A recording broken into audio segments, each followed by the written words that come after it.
How's it going, everyone? Welcome back to the GamerVerseHub, and today's topic is one that is sending shockwaves across the gaming community. Microsoft is officially raising prices for Xbox consoles, accessories, and even its first-party games. So what's really going on? Is this just inflation, or is there more to the story? As of May 1st, the Xbox Series X now retails for $599.99, or basically $600, and that's basically more of a $100 increase from its previous MSRP. On the other hand, the Xbox Series X 1TB model has also got bumped up to $379, and it does not stop there. And accessories like controllers and headsets are seeing modest price hikes as well. Now Microsoft says the move reflects changing market conditions and the increasing cost of producing high-performance gaming hardware. But here's where it gets more interesting. Xbox's first-party games are jumping to $80 later this year, and that's right, that means Halo, Gears, or even Fable could actually cost you $80. Of course, this is not happening in a vacuum. Game development budgets have ballooned in recent years, and according to industry analysts, AAA game production can now exceed about $100 million per title. When thinking about it, this could also factor in cinematic visuals, online functionality, and post-launch content. Microsoft is not alone either.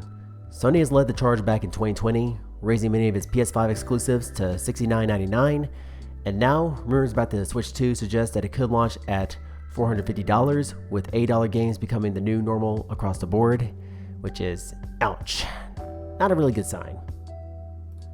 According to multiple sources like Windows Central, Microsoft is actually the largest publisher on PlayStation right now, and it's thanks to the recent acquisitions and aggressive cross-platform strategy.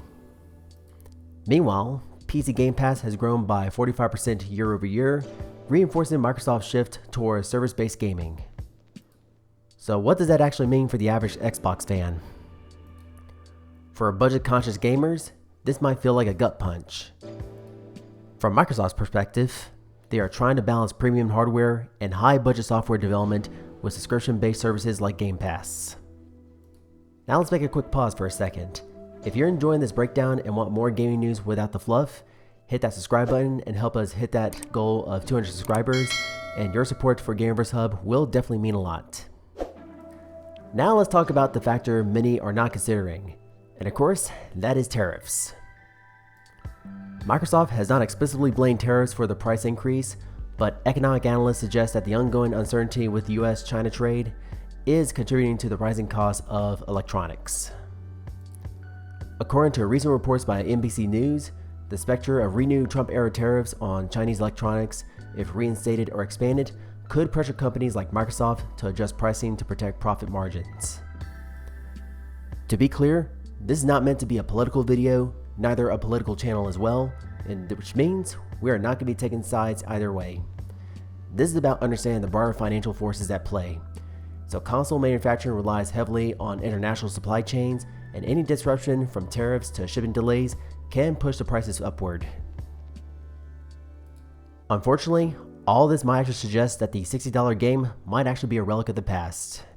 And in fact, a recent Games Radar price noted that the most people are already spending more than $70 on deluxe editions, battle passes, and in-game currencies. So what's next? Will other platforms actually follow? Will Game Pass get more expensive too? Well, only time will actually tell, but the gaming economy is clearly entering a new era, and players will need to decide whether to stick with physical copies, go all digital, or double down on subscription services. In a world where hardware costs more and games demand blockbuster budgets, pricing changes might actually be inevitable. However, transparency does matter at the end, and we'll keep following this story to see how it impacts you and the players. So that's going to be it for today's video, guys, and if you found it to be helpful and informative, then be sure to drop a like, and if you're new here, subscribe to the channel and hit the bell to be notified whenever my next video is going to drop, and thank you so much for watching, and we'll catch you all in the next one.